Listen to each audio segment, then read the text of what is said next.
औज़ुबिल्लाहिमिनश्शैतानिर्रजीम बिस्मिल्लाहिर्रहमानिर्रहीम। ये देखिए जो इस साल 2022 में सेकेंड ईयर फिजिक्स का जो पेपर हुआ है उसके जो न्यूमेरिकल है सेक्शन बी में न्यूमेरिकल वगैरह आए हुए हैं उसको मैं डिस्कस कर लेता हूँ। आई नो कि बहुत वीडियो लेट हो चुकी है बट मुझे अभी मौका मिला तो मैंने कहा लेट्स से आपसे डिस्कस कर लेते हैं। देखिए जो क्वेश्चन नंबर 2 है उसमें डिफरेंट पार्ट हैं। जो पहला पार्ट है वो एक न्यूमेरिकल है, कार्नोट इंजन जो वर्क कर रहा है 800 एंड 400 डिग्री सेल्सियस। अब आपको ये बात मालूम है कि ज़्यादा टेम्परेचर को हमने आपको थ्योरी में बताया हुआ T1 कहते हैं और जो कम टेम्परेचर होता है उसको T2 कहते हैं।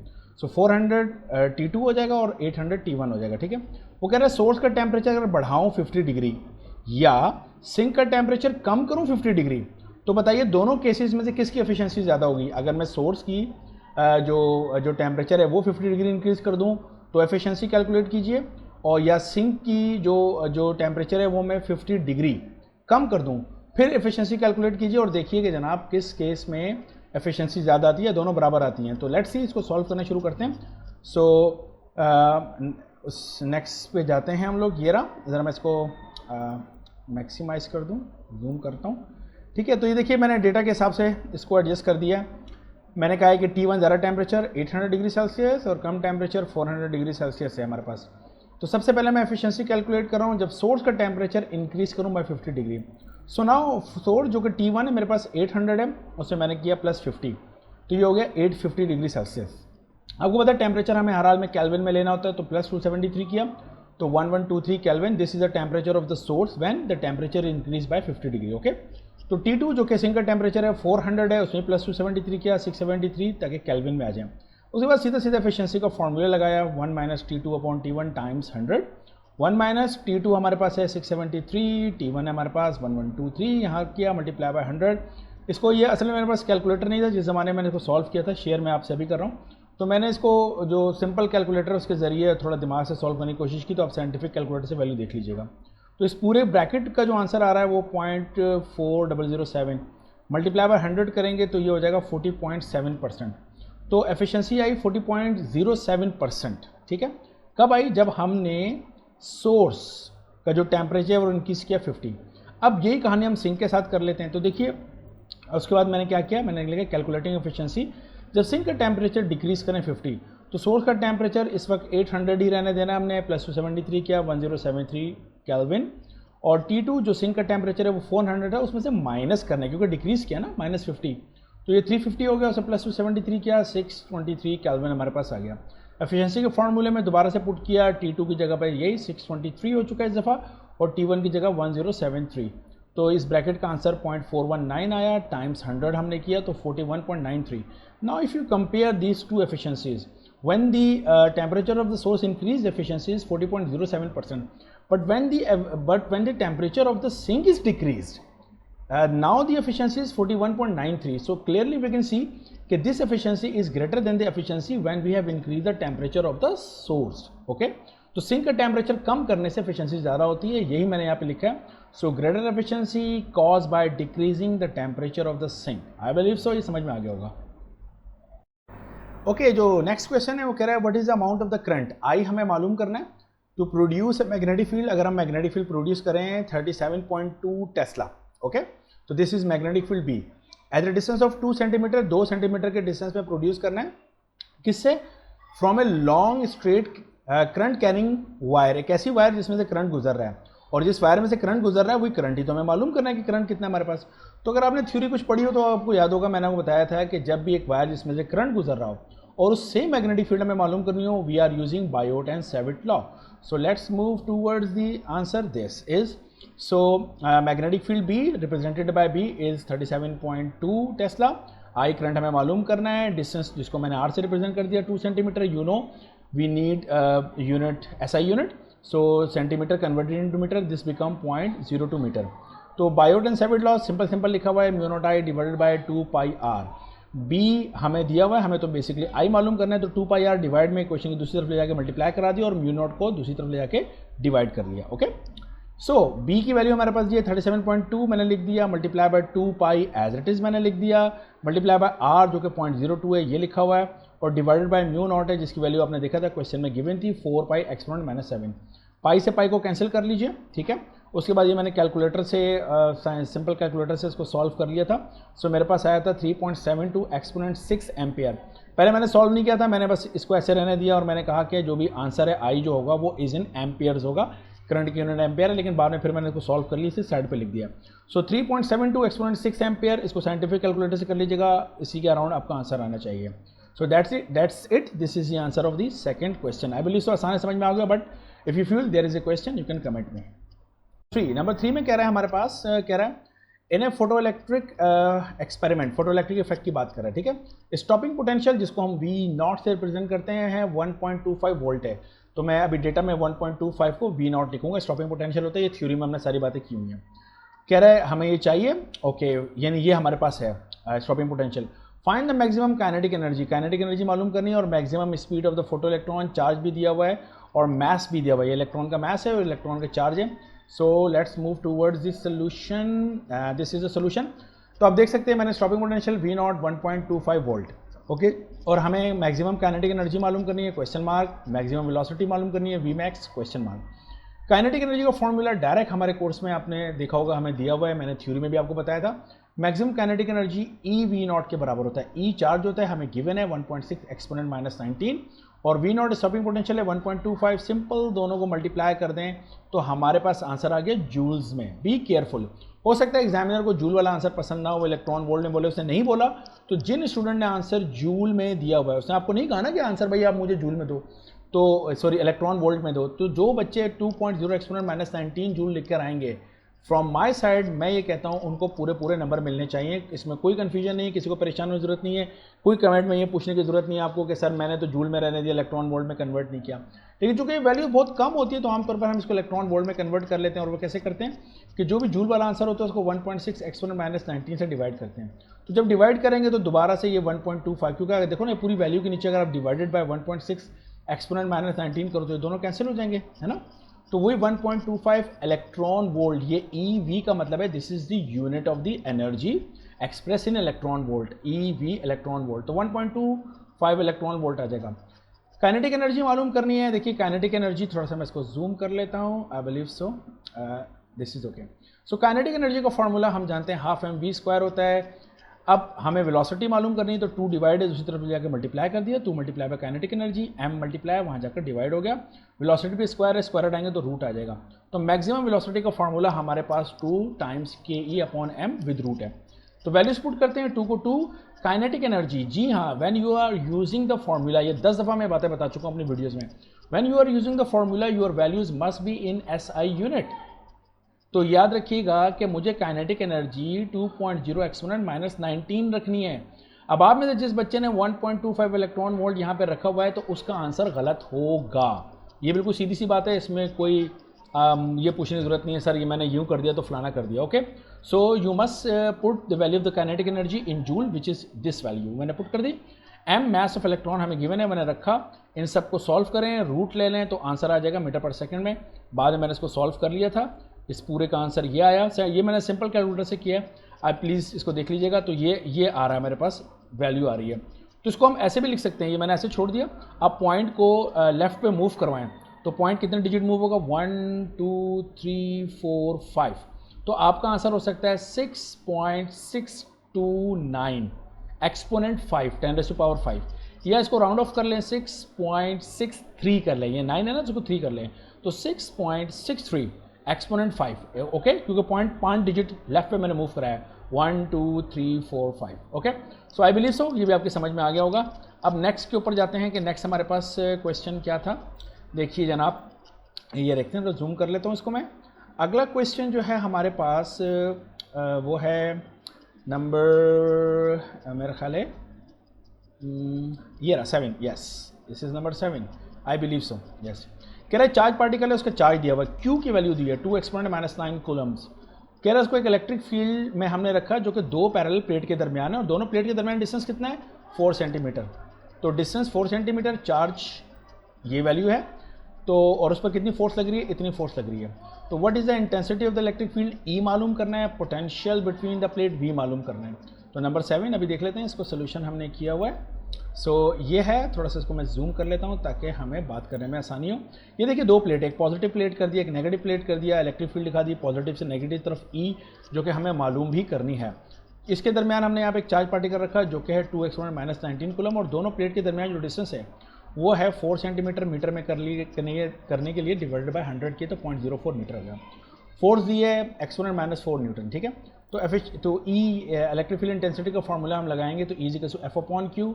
ई हमें मालूम करना है तो एफ को क्यू से डिवाइड कर दें। एफ की वैल्यू दी है ये देखिए एक्सपोनेंट माइनस 4, और क्यू की वैल्यू हमें दी हुई है 2 एक्सपोनेंट माइनस 9। सिंपल, दोनों कैलकुलेटर में रखें हैं। So this is your answer. मैंने पहले ज़रा इसको अपने तरीके से कर लिया था। Okay, so this 5 exponent 4 Newton पर कूलम विद यूनिट के साथ लिखना होता है, यूनिट का आधा नंबर होता है एग्जाम में। उसके बाद वो कह रहा है वोल्टेजेस, तो वोल्टेजेस का फॉर्मूला होता है V equal to E into D. E हमने मालूम किया 5 एक्सपोनेंट 4, और D की वैल्यू हमारे पास distance between the two plate is 0.04 है, तो ये मैंने रखा 0.04, दोनों को मल्टीप्लाई करें तो जो भी आंसर होगा वो वोल्टेजेस का यूनिट वोल्ट्स होता है, तो 2 एक्सपोनेंट 3 वोल्ट्स भी लिख सकते हैं या 2000 वोल्ट्स भी लिख सकते हैं। That's it, this is the answer. Next पर जाते हैं हम। तो जनाबे आली इसको जूम भी कर लेते हैं। 7 के बाद हमारे पास है अगला है 9। तो 9 में आप देखिए कह रहा है 400 वोल्ट मीटर है। ये हमारे पास अगर आपको याद हो तो मैंने चैप्टर नंबर 15 में बताया था, दो ही न्यूमेरिकल है जो एग्जाम में आते हैं, बहुत ज़्यादा आते हैं, एक 15.5 और 15.7। This is 15.7। ओके, तो बुक का 15.7 न्यूमेरिकल है। 400 वोल्ट मीटर है जिसकी रेजिस्टेंस इतनी है। कह रहे हैं और उसमें कितनी एडिशनल सीरीज में रेजिस्टेंस लगाऊं। वोल्ट मीटर में वैसे बाय द वे जो रेजिस्टेंस लगी होती है वोल्ट मीटर में वो क्या होता है, वो गैल्वानोमीटर के साथ सीरीज में लगाई होती है। तो सीरीज में मजीद कितनी लगाऊं कि मैं उसकी रेंज को जो अभी 400 वोल्ट से बढ़ाकर कितना कर दूं, 750 वोल्ट्स कर दूं। और जो रेजिस्टेंस है वोल्ट मीटर की वो कितनी है, 40,000 ओम्स है मेरे पास। So number 9, let's move to the number 9। This is number 9। Okay, so number 9 में आप देख सकते हैं मैंने लिखा है आर का मतलब है resistance of the volt meter, कितना है 40,000 ओम। वोल्टेजेस वोल्ट मीटर के कितने हैं, 400 वोल्ट्स हैं, जो कि बढ़ाकर हमें कितने करने हैं, 750। तो इसको वी लिखा है voltages of voltmeter, and this is basically the range of the voltmeter. This V become the new range of the voltmeter, and R X is the series resistance जो कि हमें लगानी है, are x से represent करते हैं। मैंने लिखा है कि जी हमने तो थ्योरी में पढ़ा था कि जो गैल्वानोमीटर के साथ सीरीज में रेजिस्टेंस लगाते हैं उसका फॉर्मूला तो हमने पढ़ा था V अपॉन IG होता है माइनस RG होता है। अब हमारी कंडीशन के हिसाब से चूंकि हमने एक वोल्ट मीटर की ही रेंज को बढ़ाना है तो इस RX को RX दिया, तो वो जो वोल्टेजेस वो जो range of the volt meter होता था, अब वो range of the volt meter को मैंने V रहने दिया। वो जो करंट गैल्वानोमीटर में से गुजरता था उसको IG लिखते थे, अब वो करंट वोल्ट मीटर में से गुजरेगा उसको IV लिख दिया। वो जो रेजिस्टेंस हमारे पास, क्योंकि हम गैल्वानोमीटर के साथ सीरीज में लगाते थे रेजिस्टेंस, तो इसलिए हम RG लिखते थे गैल्वानोमीटर के रेजिस्टेंस को, लेकिन यहाँ पे वोल्ट मीटर के साथ सीरीज में चूंकि हमने रेजिस्टेंस लगानी है तो resistance of the volt meter लिखा है। तो ये थ्योरी देख लीजिएगा, चैप्टर नंबर 15 में मैंने न्यूमेरिकल की थ्योरी ऐड की हुई है, यहाँ में सिर्फ सोल्यूशन बता रहा हूँ। सो इस फार्मूले की शक्ल हमने बदल दी। IV हमें यहाँ पर मालूम नहीं है, लेकिन हम जानते हैं Ohm's law V equal to IR होता है। अगर वोल्टेजेस वोल्ट मीटर के होंगे तो करंट भी वोल्ट मीटर का होगा, रेजिस्टेंस भी वोल्ट मीटर की होगी, सीधी सी बात है। IV निकालना है तो RV मल्टीप्लाई वहाँ जाकर डिवाइड कर दिया, ये देखिए। Okay, so VV voltages of volt meter 400 है, ये लिख दिए। RV resistance of the volt meter हमारा 40,000 है, ये रखा, तो 0.01 एम्पेयर ये आ गया IV। अब इस फॉर्मूले में क्वेश्चन नंबर 1 में पुट कर दें जो यहाँ लिखा हुआ मैंने। V है 750 मेरे पास, जो कि रेंज है हमारे पास, न्यू रेंज, और IV हम मालूम कर चुके हैं 0.01 है, माइनस RV 40,000 है। सबको कैलकुलेटर में रखेंगे तो 35,000 ohm. So this will be your answer. Okay, I believe so समझ में आ गया, but if you feel there is any confusion you can ask me in the comment. Next पर मूव करते हैं जनाब आली और देखते हैं कि नेक्स्ट हमारे पास क्वेश्चन कौन सा है। So the next is number 10। Hydrogen atom है, ग्राउंड स्टेट में है, उसको हमने एक्साइटेड किया, कितनी एनर्जी देके, फोटोन की एनर्जी 12.15 इलेक्ट्रॉन वोल्ट में एनर्जी है। तो क्वांटम नंबर, अब बताइए जब हमने उसको इतनी एनर्जी दी 12.15 इलेक्ट्रॉन वोल्ट, तो वो कौन से शेल में चला गया, उस शेल को हम क्वांटम नंबर कहते हैं बेसिकली। तो ये सिंपल सा क्वेश्चन है, हमारी बुक का ही क्वेश्चन है, एग्जैक्टली बुक का क्वेश्चन है। हो सकता है वैल्यू थोड़ी आगे पीछे हो, लेकिन 18 चैप्टर के अंदर आपको बाकायदा नजर आ जाएगा। 18 पॉइंट मेरा ख्याल है 5, 6 या 7 इनमें से कोई है। So let's move to number 10 and let's see कि हमने नंबर 10 में क्या बताया। ये देखिए, थोड़ा सा इसको मैं जूम कर लेता हूँ, ठीक है, तो बात करने में आसानी हो जाए।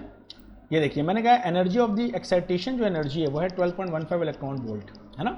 और क्वांटम नंबर उस स्टेट का हमने बताना है, उसको n लिखा है, तो एनर्जी का फॉर्मूला है 13.6/n²। अगर आपने थ्योरी देखी हो तो ये n² को इस तरफ ले जाएं, En को यहाँ ले आएँ तो स्क्वायर हटाएंगे, रूट आ जाएगा। जब एक्साइटेशन एनर्जी दी होती है तो याद रखिएगा ई एन जो एनर्जी होती है एक्साइटेशन है, इसको हम 13.6 से ही माइनस करते हैं, ये थ्योरी मैंने बताया हुआ है। सो सिंपल ये हमारे पास बन गया बेसिकली फार्मूला भी। तो देखिए 13.6 और ये 13.6 फार्मूले का, प्लीज़ बी केयरफुल, माइनस जो एक्साइटेशन एनर्जी दी है 12.15 किया। तो इस पूरे को हमने जब कैलकुलेट किया तो 3.06, तो 06 को राउंड ऑफ करके हटा दीजिए तो 3, क्योंकि शेल या तो 1 होगा या 2 होगा या 3 होगा, शेल ऐसा नहीं हो सकता कि पॉइंट्स में शेल नहीं होता है, जैसे एक कमरे में बंदे होते हैं या तो 2 होते हैं या 3 होते हैं, ठीक है। तो 3 हमारे पास जो जिस स्टेट के अंदर जाएगा वो स्टेट का जो नंबर है या जो क्वांटम नंबर है n से रिप्रेजेंट कर रहे हैं वो 3 हमारे पास। आई बिलीव सो, समझ में आ गया होगा आपको।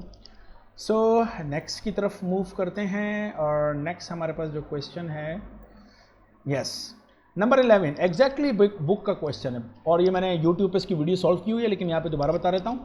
तो नंबर ऑफ एटम पर ग्राम को हम कैपिटल N से रिप्रेजेंट करते हैं और वो कैपिटल N की वैल्यू है 2.666 exponent 21 and it decay with half life T half 1622 years. इसको सेकंड में करना है। Find the decay constant lambda and activity capital A की वैल्यू हमने मालूम करनी है। सो इसको अभी कर लेते हैं। ये रहा इसका सोल्यूशन। देखिए तो इसके अंदर मैंने बताया हुआ है कि नंबर ऑफ एटम पर ग्राम ये दिए हुए हैं जिसको हम कैपिटल N से रिप्रेजेंट करते हैं। टी हाफ 1622 ईयर्स है, हमें ईयर्स नहीं सेकंड चाहिए होता है टाइम।